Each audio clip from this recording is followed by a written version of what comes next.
Hi മക്കളെ, എല്ലാവർക്കും എഡ്യൂസാർട്ടിലേക്ക് ഹൃദ്യമായ സ്വാഗതം. നമ്മൾ 10ാം ക്ലാസ്സിലെ 1ാമത്തെ ചാപ്റ്റർ ഓർഗാനിക് കെമിസ്ട്രി നാമകരണം ഐസോമെറിസം അടിപൊളിയായിട്ട് നമ്മൾ പഠിച്ചു. 2ാമത്തെ ചാപ്റ്റർ അതിന്റെ രാസപ്രവർത്തനം കെമിക്കൽ റിയാക്ഷൻ ഓർഗാനിക് കോമ്പൗണ്ടിനെ കുറിച്ചൊക്കെ അടിപൊളിയായിട്ട് നമ്മൾ പഠിച്ചു. ഇന്ന് നമ്മൾ ഇവിടെ ആരംഭിക്കാൻ പോവുകയാണ് പീരിയോഡിക് ടേബിൾ. 9ാം ക്ലാസ്സിൽ നിങ്ങൾ പീരിയോഡിക് ടേബിൾ പഠിച്ചിട്ടുണ്ട് അല്ലേ? അതിന്റെ ബാലൻസ് ആണ് നമ്മൾ ഇവിടെ പഠിക്കാൻ പോകുന്നത്. Periodic table and electronic configuration, electron വിന്യാസം. ഓക്കെ, നിങ്ങൾ പഠിച്ചു കാണും. ബോർ ആറ്റം മാതൃക. ഇലക്ട്രോൺ കറങ്ങുന്നത് ഒരു പാത്തിലൂടെയാണ്. അതിനെ ഓർബിറ്റ് അല്ലെങ്കിൽ ഷെൽ എന്ന് വിളിക്കാം. പ്രധാന ഷെല്ലുകൾ KLMN ഒക്കെയാണെന്ന് നമ്മൾ കഴിഞ്ഞ വർഷം പഠിച്ചതാണ്. നമുക്ക് ഈ വർഷം പഠിക്കുന്നത് 3 കാര്യങ്ങൾ ആദ്യം അറിയണം. ഒന്നാമത്തെ എന്താണ് ഷെൽ എന്നറിയണം. എന്താണ് ഷെല്ല്? 2 എന്താണ് സബ് ഷെൽ എന്നറിയണം. ഓക്കെ, എന്താണ് ഓർബിറ്റൽസ് എന്നറിയണം. ഈ 3 കാര്യം ഇവിടെ പഠിച്ചു വെച്ചേക്കണം. എന്തൊക്കെയാ? എന്താണ് ഷെല്ല്, എന്താണ് സബ് ഷെല്ല്, എന്താണ് ഓർബിറ്റൽസ്. അത് കഴിഞ്ഞ് ഇത് 3 അറിയാമെങ്കിലേ അങ്ങോട്ട് പഠിക്കാൻ പറ്റത്തുള്ളൂ. ഇതിൻ്റെ അകത്ത് നമ്മൾ പഠിക്കാനുള്ളത് ഒന്ന് ക്വാണ്ടം നമ്പർ, ക്വാണ്ടം സംഖ്യ. രണ്ടാമത്തത് N+L നിയമം. ഞാൻ പറഞ്ഞുതരാം, സിമ്പിൾ ഒന്നുമില്ല. മൂന്നാമത്തത് ഇലക്ട്രോൺ വിന്യാസം, സബ്ഷെൽ ഇലക്ട്രോൺ വിന്യാസം. പിന്നെ കോപ്പറിന്റെ ക്രോമിയത്തിന് സ്പെഷ്യൽ കേസ് ഉണ്ട്. അത്രയും വരെയാണ് നമ്മൾ ഓണം എക്സാമിന് വേണ്ടത്. നമ്മൾ അടിപൊളിയായിട്ട് സെറ്റായിട്ട് നമ്മൾ പഠിക്കും. ഓക്കെ അല്ലേ? ഞാൻ ഒന്നും കൂടെ പറയാണ്, ക്ലാസ് പ്രയോജനപ്പെട്ടാൽ നിങ്ങൾ മാക്സിമം കൂട്ടുകാരിലേക്ക് എന്ത് ചെയ്യാം, ഷെയർ ചെയ്യാൻ മറക്കരുതും, സബ്സ്ക്രൈബ് ചെയ്യാൻ മറക്കരുതും. ക്ലാസ് ആരംഭിക്കാം. ആദ്യം ഞാൻ ഷെല്ലിലേക്ക് കടക്കാൻ പോവാം. എന്താ ഷെല്ല് എന്ന് വെച്ചാൽ, എന്താ ഷെല്ല്? നമുക്കറിയാം, ഇലക്ട്രോൺ കറങ്ങുന്ന ആ പാതയെ പറയുന്ന പേരാണ്, ആ പാത്തിനെ പറയുന്ന പേരാണ് ഷെല്ല് എന്ന് പറയും. പ്രധാന ഷെല്ലുകൾ നമുക്കറിയാം. 1 K ആണ്, 2 L ആണ്, 3 M ആണ്, 4 N ആണ്. പ്രധാന ഷെല്ലുകൾ എല്ലാവരും നമ്മൾ 9ാം ക്ലാസ്സിൽ പഠിച്ചതാണ്. ഏതൊക്കെയാ? KLMN. പറ, KLMN. ഓക്കെ, നിങ്ങൾ പറ, ഓരോ ഷെല്ലിൻ്റെ അകത്തും ഉൾക്കൊള്ളുന്ന പരമാവധി ഇലക്ട്രോണുകളുടെ എണ്ണം കണ്ടുപിടിക്കുന്ന സമവാക്യം, ഇക്വേഷൻ എന്താ മക്കളെ? ഒന്ന് പറഞ്ഞേ. 2n². 2n². 2n². n എന്ന് വെച്ചാൽ ഷെല്ലുകളുടെ എണ്ണം. n എന്താണ്? ഷെല്ലുകളുടെ എണ്ണം. മനസ്സിലായോ? ഇവിടെ നോക്കിയേ, 1ാമത്തെ ഷെല്ലാണ് K. 1ാമത്തെ ഷെല്ലാണ് K. അപ്പൊ n-ന്റെ സ്ഥാനത്ത് 1 ഇട്ട് കൊടുക്കാം. 2 × 1 സ്ക്വയർ. 1 സ്ക്വയർ 1, 2 × 1 2. Kക്കകത്ത് ഉൾക്കൊള്ളുന്ന പരമാവധി ഇലക്ട്രോണുകളുടെ എണ്ണം, മാക്സിമം ഇലക്ട്രോണുകളുടെ എണ്ണം 2 ആണ്. എന്റെ കുഞ്ഞുങ്ങൾക്ക് മനസ്സിലായി? ഇത് 9ാം ക്ലാസ്സിൽ പഠിച്ചാ. ഞാൻ ഒന്നും കൂടെ പറയുന്നതേ ഉള്ളൂ. ഇത് പഠിച്ചാലേ നമുക്ക് ക്വാണ്ടം നമ്പർ പഠിക്കാൻ പറ്റത്തുള്ളൂ. നമ്മൾ ഇവിടെ വെച്ച് തന്നെ സിമ്പിൾ ആയിട്ട് ക്വാണ്ടം നമ്പർ പഠിക്കും. ഓക്കെ, മനസ്സിലായോ? ഇനി 2ാമത്തെ ഷെല്ലാണ് L. പറഞ്ഞു, 2 × 2 സ്ക്വയർ. 2 സ്ക്വയർ ഒന്ന് പറഞ്ഞേ മക്കളെ. 4 ആണ്. 4 × 2 എത്രയാണ്? 8. L-ന്റെ അകത്ത് ഉൾക്കൊള്ളുന്ന മാക്സിമം ഇലക്ട്രോണുകളുടെ എണ്ണം 8 ആണ്. ഓക്കെ, M പറഞ്ഞു, 2 പറഞ്ഞു 3ാം ഷെൽ ആയതുകൊണ്ട് 3 സ്ക്വയർ. 3 സ്ക്വയർ എത്ര? ഒന്ന് പറഞ്ഞേ, സാറിനൊന്ന് പറഞ്ഞു തന്നെ. 3 സ്ക്വയർ 9 × 2 18 അല്ലേ? അടുത്ത പറ, 2 × n-ന്റെ സ്ഥാനത്ത് 4 കൊടുക്ക. 4 സ്ക്വയർ 16 × 2. നമുക്ക് ഒരേ പൊളിക്ക് പറയാം 32. Kക്കകത്ത് 2, L-ന്റെ അകത്ത് 8, M-ന്റെ അകത്ത് 18, n-ന്റെ അകത്ത് 32. മനസ്സിലായോ? ഇതാണ് ഷെല്ല്. ഇനി എന്താണ് സബ് ഷെൽ എന്ന് വെച്ചാൽ, ഈ ഷെല്ലിന്റെ മറ്റൊരു പേരാണ് നമുക്കറിയാം ഊർജനില, എനർജി ലെവൽ അല്ലേ? എന്നാൽ സബ് ഷെൽ എന്തോന്ന് ചോദിച്ചു കഴിഞ്ഞാൽ ഊർജനില, ഊപ്പ സബ് എനർജി ലെവൽ. ഈ വലിയ ഷെല്ലിന്റെ അകത്തുള്ള കുഞ്ഞു ഷെല്ലാണ് എന്ത്? Sub shell. മനസ്സിലായോ? ഞാൻ പറയാം, പ്രധാന സബ് ഷെൽ ഏതൊക്കെയാ? S ഉണ്ട്, പി ഉണ്ട്, ഡി ഉണ്ട്, എഫ് ഉണ്ട്. പറ, ഇങ്ങോട്ട് പറ. S P D F. S P D F. S എന്ന വാക്ക് വന്നത് ഷാർപ്പ്. ഷാർപ്പ്. എസ് എന്ന വാക്ക് എവിടെ നിന്ന് വന്നു മക്കളെ? പറ. ഷാർപ്പ് എന്ന വാക്കിൽ നിന്നും. പി എന്ന വാക്ക് പ്രിൻസിപ്പാൾ. ഡി എന്ന വാക്ക് ഡിഫ്യൂസ്. എഫ് എന്ന വാക്ക് ഫണ്ടമെന്റൽ. ഓക്കെ അല്ലെ? ഒന്നും കൂടെ പറയാം. എസ് എന്ന വാക്ക് sharp, P principal, D diffuse, F fundamental. ഒന്ന് പറഞ്ഞേ. S sharp, P principal, D diffuse, F fundamental. പഠിച്ചല്ലോ, പഠിച്ചു വെച്ചോ. അപ്പൊ എസ് എന്ന വാക്ക് ഷാർപ്പ്, പി എന്ന വാക്ക് പ്രിൻസിപ്പാൾ, ഡി എന്ന വാക്ക് ഡിഫ്യൂസ്, എഫ് എന്ന വാക്ക് ഫണ്ടമെന്റൽ. ഇനി പറ, എസിന്റെ അകത്ത് ഉൾക്കൊള്ളുന്ന മാക്സിമം ഇലക്ട്രോൺ 2. ഇനി 4 കൂട്ടിപ്പോവാ. കൂട്ടാൻ അറിയാം എന്റെ മക്കൾക്ക്. 4 കൂട്ടിപ്പോവാ. എസിന്റെ അകത്ത് 2 ഇലക്ട്രോൺ. 4 കൂട്ടിയാൽ പിക്കകത്ത് 6 ഇലക്ട്രോൺ. 4 കൂട്ടിയാൽ ഡിക്കകത്ത് 10 ഇലക്ട്രോൺ. 4 കൂട്ടിയാൽ എഫിന്റെ അകത്ത് മാക്സിമം എന്താണ്? 14 ഇലക്ട്രോൺ. ക്ലിയർ? അപ്പൊ എസ് 2, പി 6, ഡി 10, എഫ് 14. മനസ്സിലായോ? മനസ്സിലായോ? നമ്മുടെ ബോർ കഴിഞ്ഞ വർഷം നിങ്ങൾ പഠിച്ചു കാണാം. ബോർ ഷെല്ലിനെ കുറിച്ച് മാത്രമേ പറയുന്നുള്ളൂ. ബോർ എന്താണ്? ഷെല്ലിനെ കുറിച്ച് മാത്രമേ പറയുന്നുള്ളൂ. സബ്ഷെല്ലിനെ കുറിച്ച് ഒന്നും ആര് പറയുന്നില്ല? ബോർ പറയുന്നില്ല. അപ്പം എസിന്റെ അകത്ത് 2, പിക്കകത്ത് 6, ഡിക്കകത്ത് 10, എഫിന്റെ അകത്ത് 14. S 2, P 6, D 10, F 14. പഠിച്ചല്ലോ, ക്ലിയർ ആണല്ലോ. ഇനി എന്താണ് ഓർബിറ്റൽസ്? എന്താണ് ഓർബിറ്റൽസ് എന്ന് ഞാൻ എൻ്റെ കുഞ്ഞുങ്ങൾക്ക് പറഞ്ഞുതരാൻ പോവാണ്. അതിനു മുന്നേ ഞാൻ ഒരു കാര്യം ചോദിക്കാം. എക്സ് എന്ന് പറഞ്ഞൊരു കുട്ടി, നിങ്ങൾ ആരും ആയിക്കോട്ടെ, എക്സ് എന്ന് പറഞ്ഞൊരു കുട്ടിയുണ്ട്. ആ കുട്ടിയുടെ കയ്യിൽ സാറ് 8 ലഡു കൊടുത്തു. മഞ്ഞ ലഡു കൊടുത്തു. മഞ്ഞ എന്തോ ആയിക്കോട്ടെ, ലഡു കൊടുത്തു. അപ്പൊ എക്സ് എന്നൊരു കുട്ടിയുടെ കയ്യിൽ ഞാൻ 8 ലഡു കൊടുത്തു. ലഡു. അപ്പൊ ആ കുട്ടിക്ക് ആ ലഡു വേണ്ട. അപ്പൊ ആ കുട്ടി എന്ത് ചെയ്യും? ആ ലഡു എന്താണ് മക്കളെ? എക്കും 2 എണ്ണം, ബിക്ക് 6 എണ്ണം വീതിച്ചു കൊടുത്തു. ബിക്ക് 6 എണ്ണം എന്താണ്? വീതിച്ചു കൊടുത്തു. 2 എണ്ണം എക്ക് കൊടുത്തു, 6 എണ്ണം ബിക്ക് കൊടുത്തു. ഞാൻ ഒന്നും കൂടെ പറയാം. എക്സ് എന്നൊരു കുട്ടിയുടെ കയ്യിൽ ഞാൻ 8 ലഡു കൊടുത്തു. ആണല്ലോ? ആ ലഡു ആ കുട്ടിക്ക് വേണ്ട. ആ 8 ലഡു 2 എണ്ണം എ എന്ന കുട്ടിക്കും 6 എണ്ണം ബി എന്ന കുട്ടിക്കും കൊടുത്തു. സെറ്റ്. ഇനി എക്കും ബിക്കും ലഡു വേണ്ട. മനസ്സിലായോ? അപ്പൊ എ എന്ത് ചെയ്യുന്നറിയോ? ആ 2 ലഡു എന്തിനു കൊടുത്തറിയോ? ബിക്ക് കൊടുത്തു. ആ 2 ലഡു ബിക്ക് കൊടുത്തു. എന്നാൽ ബി അല്ല, സോറി, ആ 2 ലഡു ബി അല്ല, സിക്ക് കൊടുത്തു. സിക്ക് കൊടുത്തു. ഓക്കെ ആണോ? ഞാൻ ഒന്നും കൂടെ പറയാം. എസിന്റെ കൈ 8 ലഡു കൊണ്ട് 2 എണ്ണം എക്ക് കൊടുത്തു, 6 എണ്ണം ബിക്ക് കൊടുത്തു. ഇപ്പോൾ ലഡു ഇരിക്കുന്ന എയുടെ കയ്യിലും ബിയുടെ കയ്യിലുമാണ്. എയുടെ കയ്യിൽ 2 ലഡു ഉണ്ട്. അത് 2 എണ്ണം സിക്ക് കൊടുത്തു. അപ്പൊ ഇപ്പം എയുടെ ലഡു ഇല്ല, സിയുടെ പോയി. ബിയുടെ എത്ര ഉണ്ട്? 6 ലഡു ഉണ്ട്. അത് ഓക്കെ, എസ് ടി യു എന്ന 3 കുട്ടികൾക്ക് 6 എണ്ണം വിധിച്ച് 2, 2, 2 എന്ന രീതിയിൽ കൊടുത്തു. ഇപ്പോൾ ലഡു ഇരിക്കുന്നത് സി എസ് ടി യു അല്ലേ? ഇതിനെ പറയുന്ന പേരാണ് ഓർബിറ്റൽസ്. ഇത് ഷെല്ലാണെങ്കിൽ മക്കളെ, ഇത് ഷെല്ല്. ഇതെന്താണ്? സബ് ഷെല്ലാണെങ്കിൽ ഇതാണ് ഓർബിറ്റൽസ്. മനസ്സിലായോ? അപ്പൊ ഇപ്പോൾ ലഡു ഇരിക്കുന്ന ആരുടെയില്ല?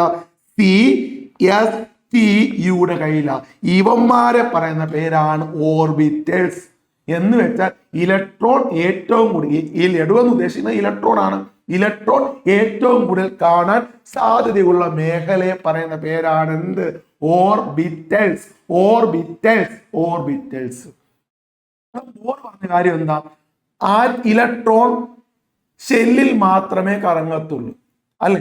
ഷെല്ലിൽ മാത്രമേ കറങ്ങത്തുള്ളൂ എന്നാണ് ആര് പറഞ്ഞത്? ബോർ പറഞ്ഞത്. ഇപ്പൊ ഞാൻ ഉദാഹരണം പറയാം. നിങ്ങളുടെ സ്കൂളിലെ ഓരോ ക്ലാസ് റൂമും എന്താണ്? ഷെല്ലാന്ന് വിചാരിക്കുക. അവിടെ കുട്ടികൾ ആ ക്ലാസ് റൂമിൽ മാത്രമാണ് നിങ്ങൾ കാണുന്നത്. അല്ല, നിങ്ങൾ എന്ത് ഗ്രൗണ്ടിൽ കാണും. മനസ്സിലായോ? പിന്നെന്താണ്, ക്യാൻറ്റീനിൽ കാണും, അവിടെ എവിടെങ്കിലും കാണും. അപ്പൊ നിങ്ങൾ കാണും, നിങ്ങളാണ് ഇലക്ട്രോൺ. അങ്ങനെ ഇലക്ട്രോൺ ഏറ്റവും കൂടുതൽ കാണാൻ സാധ്യതയുള്ള മേഖലയെ പറയുന്ന പേരാണ് ഓർബിറ്റൽസ് എന്ന് പറയും. ഓർബിറ്റൽസ് എന്ന് പറയും. എന്റെ കുഞ്ഞുങ്ങൾക്ക് മനസ്സിലായെന്ന് വിചാരിക്കുന്നു. ഓക്കെ, അപ്പൊ ഇലക്ട്രോൺ ഏറ്റവും കൂടുതൽ കാണപ്പെടുന്നത് ഞാൻ പറഞ്ഞില്ലേ, എക്സിന്റെ 8 ലഡു ഉണ്ട്. 2 എക്കും 6 ബിക്കും കൊടുത്തു. ഓക്കെ, ഈ 2 ലഡു സിക്ക് 2 കൊടുത്തു.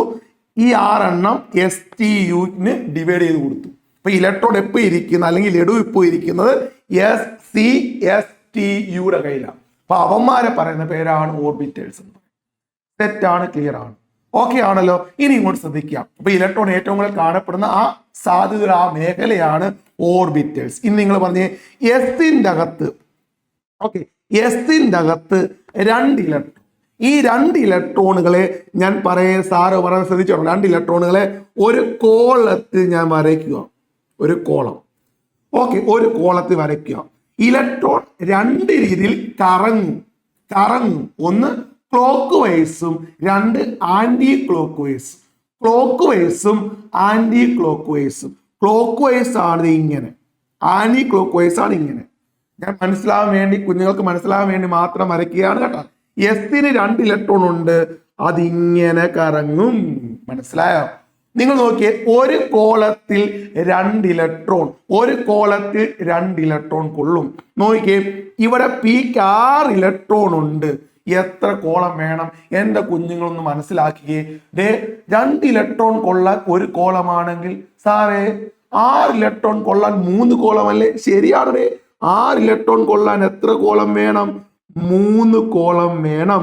2, 4, 6. ഇലക്ട്രോൺ 2 രീതിയിൽ കറങ്ങും. ഒന്ന് ക്ലോക്ക് വൈസ് ആണ് ഇത് ആന്റി ക്ലോക്ക് വൈസ്. ഇത് ക്ലോക്ക് വൈസ്, ഇത് ആന്റി ക്ലോക്ക് വൈസ്. അതൊന്നും ഡീപ്പായിട്ട് നമ്മൾ +1 പഠിക്കും. തൽക്കാലം എന്റെ കുഞ്ഞുങ്ങൾക്ക് മനസ്സിലാവാൻ വേണ്ടിയാണ് ഇത് ഞാൻ വരച്ചത്. മനസ്സിലാക്കി പഠിക്കുക. ഇനി നോക്കുക, ഡിക്ക് 10 ഇലക്ട്രോൺ. 10 ഇലക്ട്രോൺ ആണെങ്കിൽ സാറേ ഒരു കോളത്തിൽ 2 ഇലക്ട്രോൺ അല്ലേ? 10 ഇലക്ട്രോൺ ആണെങ്കിൽ എത്ര കോളം വേണം എന്ന് ചോദിച്ചു കഴിഞ്ഞാൽ നിങ്ങൾ എന്നോട് പറഞ്ഞു താ.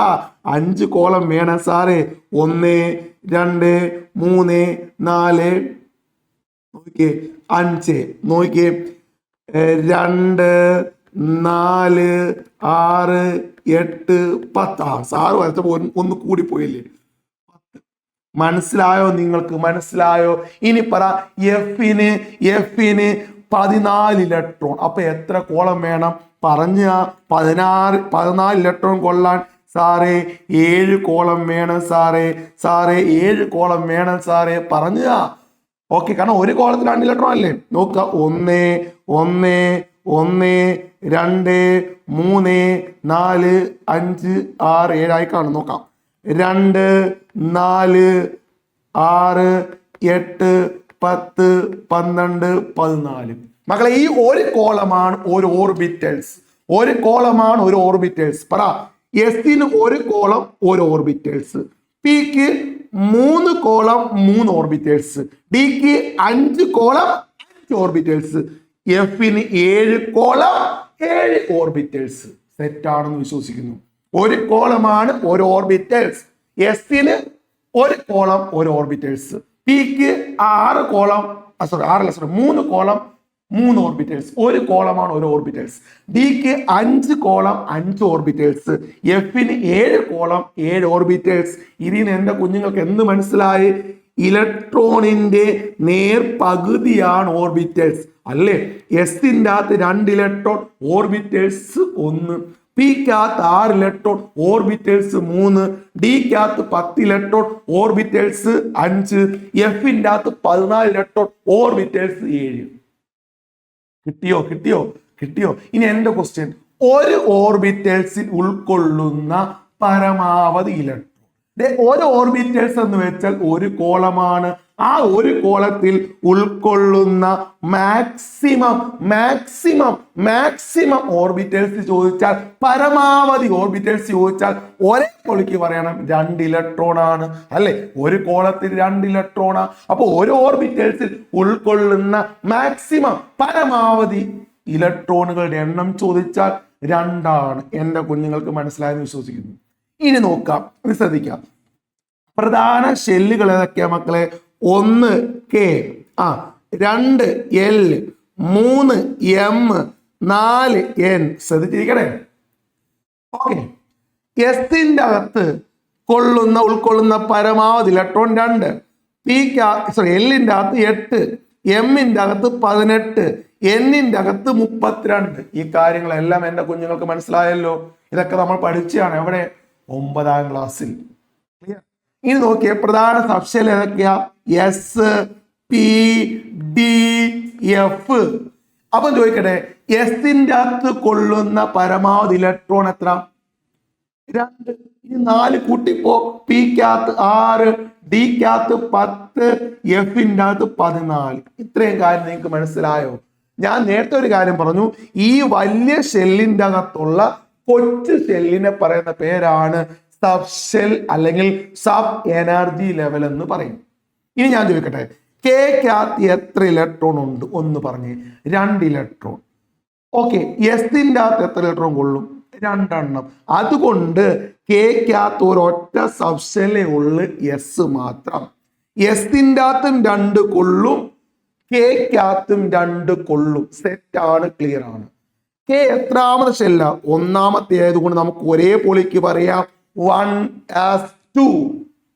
ഒന്ന് പറഞ്ഞേ 1s2. ഒന്ന് പറഞ്ഞേ 1s2. കിട്ടിയെന്ന് വിശ്വസിക്കുന്നു. 1s2. ഇനി നോക്കുക, എല്ല് 2ാമത്തെ ഷെല്ലാണ്. എല്ലിന്റെ അകത്ത് കൊള്ളുന്ന പരമാവധി ഇലക്ട്രോൺ 8 ആണ്. എല്ലിന്റെ അകത്ത് ഉൾക്കൊള്ളുന്ന പരമാവധി മാക്സിമം ഇലക്ട്രോൺ 8 ആണ്. അപ്പൊ എസിന്റെ അകത്ത് ഓൾറെഡി 2 കൊള്ളും. ഓക്കെ. ബാക്കി എത്ര ഉണ്ട്? 8ന് 2 പോയാൽ എത്ര ഉണ്ടെന്ന് സാറ് പറഞ്ഞു തരണോ? വേണ്ടല്ലോ. 6 എണ്ണം. അത് പിക്കകത്ത് കൊള്ളും. അപ്പം നോക്കിയേ, 2s2 2p6 എന്ന് വരും. 2s2 2p6 എന്ന് വരും. ഇനി എം ആണ് 18 എണ്ണം, അല്ലെ? എസിന്റെ അകത്ത് 2 കൊള്ളും. ഈ 2 എന്നുള്ളത് ഷെല്ലുകളുടെ എണ്ണമാണ്. മനസ്സിലായോ? എത്ര ഷെല്ലുണ്ട് അതാണ് സബ് ഷെല്ലിന്റെ ലെഫ്റ്റ് സൈഡിൽ കൊടുത്തേക്കുന്ന നമ്പർ. നിങ്ങൾ അത് ആവശ്യമുള്ള കോണ്ടന്റ് നമ്പർ പഠിക്കുമ്പോൾ 3p ഷെല്ലുകളുടെ എണ്ണം 3 എന്ന് പറഞ്ഞു തരണം സാറിന്. 4d ഷെല്ലുകളുടെ എണ്ണം 4ാമത്തെ ഷെല്ലെന്ന് പറഞ്ഞു തരണം സാറിനോട്. ഓക്കെ ആണോ? 6s നിങ്ങൾ പറയണം സാറേ 6ാമത്തെ ഷെല്ലാണ്. അപ്പം സബ് ഷെല്ലിന്റെ ലെഫ്റ്റ് സൈഡിൽ കിടക്കുന്ന സംഖ്യ എന്താണോ അതാണ് ഷെല്ലുകളുടെ എണ്ണം എന്ന് നിങ്ങൾ എനിക്ക് പറഞ്ഞു തരണം. ഞാൻ ചോദിക്കും. ഓക്കെ. ഇനി പറ, S2 പിക്കകത്ത് എത്ര? 6, ഡിക്കകത്ത് 10. നിങ്ങൾ കൂട്ടിക്കുകയും 10ഉം 6ഉം 16ഉം 2ഉം 18. മനസ്സിലായി? എത്രാം ഷെല്ല? 3ാമത്തെ ആയതുകൊണ്ട് നമുക്ക് 3s2 3p6 3d10 എന്ന് വിളിക്കാം, എഴുതാം. 3ാം ഷെല്ല്. ഇനി പറ, എന്നിന്റെ അകത്ത് 32 ഉണ്ട്. എസിന്റെ അകത്ത് 2 കൊള്ളും, പിക്കകത്ത് 6 കൊള്ളും, ഡിക്കകത്ത് 10 കൊള്ളും, എഫിന്റെ അകത്ത് 14 കൊള്ളും. സെറ്റാണ്. എത്രാമത്തെ ഷെല്ല? 4ാമത്തെ ആയതുകൊണ്ട് നമുക്ക് 4s2 4p6 4d10 4f14 എന്ന് വിളിക്കാം. എന്റെ ക്വസ്റ്റ്യൻ, എല്ലാ ഷെല്ലിന്റെ അകത്തും ഉൾക്കൊള്ളുന്ന സബ് ഷെൽ ഏതാ? എസ്. 1s ഉണ്ട്, 2s ഉണ്ട്, 3s ഉണ്ട്, 4s ഉണ്ട്. ഇനി ചോദിക്കട്ടെ, എന്താ മക്കളെ എസിന്റെ ആകൃതി? എസിന്റെ ഷേപ്പാണ് സ്പെറിക്കൽ. എന്താണ്? സ്പെറിക്കൽ. സ്പെറിക്കൽ എന്ന് വെച്ചാൽ ഗോളാകൃതിയാണ്. എസിന്റെ ആകൃതി ഗോളാകൃതിയാണ്. എന്നാൽ പിയുടെ ആകൃതി എന്താണ്? അത് ഡംബലാണ്. എന്താണ്? ഡംബൽ. അടിപൊളി. ഓക്കെ. ഡംബലാണ്. എന്താണ്? ഡംബലാണ്. എന്താണ്? ഡംബൽ. ഇങ്ങനെ വരും. നിങ്ങൾ ജിമ്മിൽ പോകുന്നവരുണ്ടോ? 10ാം ക്ലാസ്സിലെ കുഞ്ഞുങ്ങൾ ജിമ്മിൽ പോകുന്നുണ്ടോ? ഡംബൽ പൊക്കത്തില്ലേ? ഡംബലാണ് പിയുടെ ആകൃതി. ഇത് എസിന്റെ ആകൃതി, ഇത് പിയുടെ ആകൃതി. എന്നാൽ ഡിയുടെ എഫിന്റെ ആകൃതി മോർ കോംപ്ലക്സ് ആണ്, കൂടുതൽ സങ്കീർണമാണ്, കൂടുതൽ സങ്കീർണമാണ്. ഓക്കെ ആണല്ലോ. ഡേ നോക്കിയാ മക്കളെ, ഞാൻ പറഞ്ഞതാണ് day S subshell has only one orbitals. ഞാൻ പറഞ്ഞതാണ് എസിന് ഓരോ ഓർബിറ്റൽസേ ഉള്ളു, കാരണം എസിൽ 2 ഇലക്ട്രോൺ നേർ പകുതിയാണ് ഓർബിറ്റൽസ്.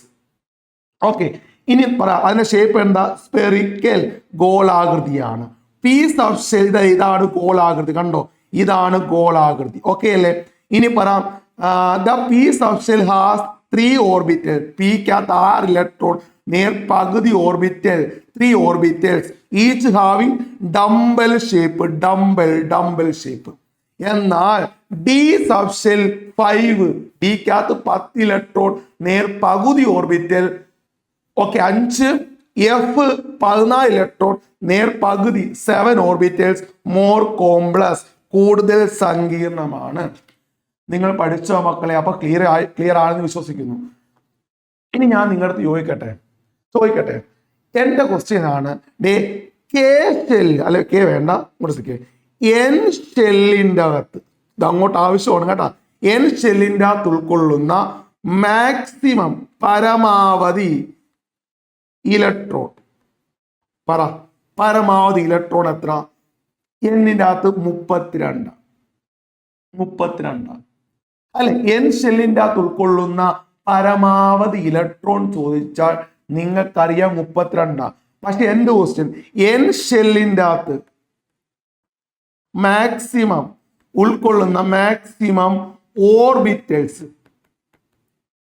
ഞാൻ പറഞ്ഞതാണ് എൻ ഷെല്ലിന്റെ അകത്ത് ഉൾക്കൊള്ളുന്ന മാക്സിമം ഇലക്ട്രോൺ 32 ഓർബിറ്റൽസ് ചോദിച്ചാൽ ഇലക്ട്രോണിന്റെ നേർ പകുതിയാണ്. ഇലക്ട്രോൺ 32 ആണെങ്കിൽ ഓർബിറ്റൽസ് 16. ഇലക്ട്രോണിന്റെ നേർ പകുതിയാണ് എന്ത്? ഓർബിറ്റൽസ്. ഇലക്ട്രോൺ 32 ആണെങ്കിൽ ഓർബിറ്റൽസ് മക്കളെ നേർ പകുതിയാണ്. അപ്പൊ സാറേ അതെങ്ങനെ വന്നു? ഞാൻ പറഞ്ഞുതരാം. എൻ എന്ന ഷെല്ല് എത്രാമത്തെ ഷെല്ല? നിങ്ങൾ പറ. എൻ എത്രാമത്തെ ഷെല്ല? 4ാമത്തെ ഷെല്ല. ഏതൊക്കെ സബ്ഷെൽ ഉണ്ട്? എസ് ഉണ്ട്, പി ഉണ്ട്, ഡി ഉണ്ട്, എഫ് ഉണ്ട് അല്ലെ. എൻ എന്ന് പറയുന്ന ഷെല്ലിൽ ഏതൊക്കെ സബ്ഷെൽ ഉണ്ട്? ഒന്ന് പറഞ്ഞ്. എസ് ഉണ്ട്, പി ഉണ്ട്, ഡി ഉണ്ട്, എഫ് ഉണ്ട്. ഇക്വേഷൻ ടെക്സ്റ്റ് ബുക്ക് കിടപ്പുണ്ട് കേട്ടോ, നമ്മുടെ ടെക്സ്റ്റ് ബുക്കിൽ വ്യക്തമായി കിടപ്പുണ്ട്, നമുക്ക് പഠിക്കാൻ സിമ്പിൾ ആയിട്ട്. എസിന്റെ അകത്ത് കൊള്ളുന്ന ഓർബിറ്റൽസ് എത്ര? 1 നമ്മൾ പഠിച്ച. പിക്കകത്ത് 3, അതും അറിയാം സാറേ. ഡിക്കകത്ത് 5, അതും എനിക്കറിയാം സാറേ. എഫിന്റെ അകത്ത് 7 അല്ലയോ? ഇത് കൂട്ടി നോക്കിയേ. 7ഉം 5ഉം അല്ലെങ്കിൽ 3ഉം 1 4, 5 4 9, 7 16 എന്ന് വരും അല്ലേ? മനസ്സിലായോ? ഇങ്ങനാണ്. കാരണം എന്നിന്റെ അകത്ത് എസ്, പി, ഡി, എഫ് ഉണ്ടല്ലോ. അത് കഴിഞ്ഞ് പിന്നെ അത് ഓർബിറ്റൽസിലേക്ക് പോകും. ഇത് ഷെല്ല്, സബ് ഷെല്ല്, പിന്നെ ഓർബിറ്റൽസിലേക്ക് പോകും. കോൺസെപ്റ്റ് മനസ്സിലായ എന്റെ കുഞ്ഞുങ്ങൾക്ക്? ഞാൻ ചോദിക്കട്ടെ, നിങ്ങൾ പറയണം. എന്റെ ക്വസ്റ്റ്യൻ ഇതാണ്. എൽ ഷെല്ലിൽ മാക്സിമം ഇലക്ട്രോൺ, എൽ ഷെല്ലിൽ ഉൾക്കൊള്ളുന്ന മാക്സിമം ഇലക്ട്രോൺ ചോദിച്ചാൽ, എൽ ഷെല്ലാണെങ്കിൽ മാക്സിമം ഇലക്ട്രോൺ 8 ആണ്. 8. അങ്ങനെയാണെങ്കിൽ എൽ ഷെല്ലിലെ മാക്സിമം ഓർബിറ്റൽസ് പറഞ്ഞേ. ഇതിന്റെ നേർപകുതി എത്ര? 4 ആണ് അല്ലേ? ഇലക്ട്രോണിന്റെ നേർപകുതിയാണ് ഓർബിറ്റൽസ്. ക്ലിയർ? അപ്പൊ ഇങ്ങോട്ട് നോക്കുക മക്കളെ, ഞാൻ പറയാം. ഇപ്പൊ എൽ എന്ന ഷെല്ല് 2ാമത്തെ ഷെല്ല, 2 സബ്ഷെല്ലാ ഉള്ളത്, എസും പിയും. 1ാമത്തെ ഷെല്ലിൽ 1 സബ്ഷെല്ല്, 2ാമത്തെ ഷെല്ലിൽ 2 സബ്ഷെല്ല്, 3ാമത്തെ ഷെല്ലിൽ 3 സബ്ഷെല്ല്. ഓക്കെ, ഇനി പറ. എസ് ഇതിൻ്റെ അകത്തുള്ള ഓർബിറ്റൽസ് എത്ര? ഇലക്ട്രോൺ 2 ആണ് നേർപകുതി, പിക്കകത്ത് 6 ആണ് നേർപകുതി. ഇത് കൂട്ടുമ്പോൾ 4 കിട്ടത്തില്ലേ? ഇനി ഞാൻ ചോദിക്കട്ടെ, ഓരോ ഷെല്ലിലും ഉൾക്കൊള്ളുന്ന മാക്സിമം ഇലക്ട്രോൺ എത്ര? മാക്സിമം ഇലക്ട്രോൺ 2n² ആ. അങ്ങനെയാണ് മാക്സിമം ഓർബിറ്റൽസ് ആ. ഈ 2n² പകുതി അല്ലേ? അപ്പൊ n² ആയിരിക്കും. ഈ 2 ഇക്വേഷൻ പഠിച്ചു. ഒക്കെ ഒരു 4 ഇക്വേഷൻ ഇവിടെ പഠിക്കാനുണ്ട് നമുക്ക്. അപ്പോൾ ഓരോ ഷെല്ലിലും ഉൾക്കൊള്ളുന്ന മാക്സിമം ഇലക്ട്രോണുകളുടെ എണ്ണം 2n². ഓർബിറ്റൽസ് ആണെങ്കിൽ n², ഓർബിറ്റൽസ് ആണെങ്കിൽ n², ഓർബിറ്റൽസ് ആണെങ്കിൽ n². ഓരോ ഷെല്ലും ഉൾക്കൊള്ളുന്ന മാക്സിമം ഇലക്ട്രോണുകളുടെ എണ്ണം 2n², ഓർബിറ്റൽസ് ആണെങ്കിൽ n². പഠിച്ചോ ഇല്ലയോ? സെറ്റ് ആണോ? നിങ്ങളൊന്ന് പറഞ്ഞേ, സെറ്റ് ആണോ? ക്ലിയർ ആണല്ലോ? ഇനി പറയേണ്ട ആവശ്യമില്ല. അപ്പൊ ഞാൻ പറയാം. അപ്പൊ 4ാമത്തെ shell K, 1K, 2L, 3M, 4N. അതിൻ്റെ അകത്ത് കൊള്ളുന്ന ഓർബിറ്റൽസ് ചോദിച്ചാൽ 4² എത്ര? 16. 3ാമത്തെ ഷെല്ലിൻ്റെ അകത്ത് ഉൾക്കൊള്ളുന്ന ഇലക്ട്രോൺ ആണ് ചോദിക്കുന്നെങ്കിൽ 2 × 3² 18 എന്ന് വരും. 3ാമത്തെ ഷെല്ലിൻ്റെ അകത്ത് ഓർബിറ്റൽസ് ആണെങ്കിൽ 3² 9 എന്ന് വരും. സെറ്റ് ആണോ? അപ്പൊ ഇത്രയും കാര്യം നിങ്ങൾക്ക് മനസ്സിലായോ? നിങ്ങളൊന്ന് പറഞ്ഞു. അപ്പൊ നമ്മളിപ്പോ എന്തൊക്കെ പഠിച്ചു? ഷെല്ല്, സബ് ഷെല്ല്, ഓർബിറ്റൽസ് പഠിച്ചു. ഇത് വ്യക്തമായി നോക്കി വെച്ചോണം. ഇതറിയാമെങ്കിൽ മാത്രമേ നമുക്ക് ക്വാണ്ടം നമ്പറിലേക്ക് കടക്കാൻ പറ്റത്തുള്ളൂ. ഞാൻ 2 ഇക്വേഷൻ നമ്മുടെ മക്കൾക്ക് വേണ്ടി ഞാൻ പറഞ്ഞു തന്നു. ഓരോ ഷെല്ലിൻ്റെ അകത്തും ഉൾക്കൊള്ളുന്ന ഇലക്ട്രോൺ ചോദിച്ചാൽ 2n², ഓർബിറ്റൽസ് ചോദിച്ചാൽ n². ഓർബിറ്റൽസ് ചോദിച്ചാൽ n². ക്ലിയർ ആണല്ലോ? അടുത്ത ക്ലാസ്സിൽ നമ്മൾ പഠിക്കാൻ പോകുന്നത് എന്താണെന്ന് വെച്ചാൽ ക്വാണ്ടം നമ്പർ ആണ്. അത് സെപ്പറേറ്റ് ചെയ്യാൻ ഒരു ക്ലാസ് എടുത്തു തരാം. നിങ്ങൾ ശ്രദ്ധിക്കുക, ഇത്രയും കാര്യങ്ങൾ പഠിച്ചു വെച്ചോണം. 2p ഷെല്ലുകളുടെ എണ്ണം 2 പറ. 3d ഷെല്ലുകളുടെ എണ്ണം 3. 5p ഷെല്ലുകളുടെ എണ്ണം 5. 7p ഷെല്ലുകളുടെ എണ്ണം 7. സബ്ഷെല്ലിന്റെ ഇപ്പുറത്തെ ലെറ്റർ ആണ് ഷെല്ലുകളുടെ എണ്ണം. അടുത്ത ക്ലാസ്സിൽ ക്വാണ്ടം നമ്പർ ആണ്. Don't miss it. അപ്പം കൃത്യമായിട്ട് കാണുക. ക്വാണ്ടം നമ്പർ സിമ്പിൾ ആയിട്ട് നോക്കിയാൽ തന്നെ നമുക്ക് പെട്ടെന്ന് അത് പറയുന്ന രീതി ഞാൻ സെറ്റ് ചെയ്ത് തന്നിരിക്കും. നിങ്ങൾ അതിനുവേണ്ടി എന്ത് ചെയ്യുക? മാക്സിമം കൂട്ടുകാരിലേക്ക് എന്ത് ചെയ്യുക? ഷെയർ ചെയ്യാൻ മറക്കരുതും, സബ്സ്ക്രൈബ് ചെയ്യാൻ മറക്കരുതും. ഓക്കെ അല്ലേ? അടിച്ചു പൊളിച്ച് നമുക്ക് പഠിക്കാം മക്കളെ. Thank you very much.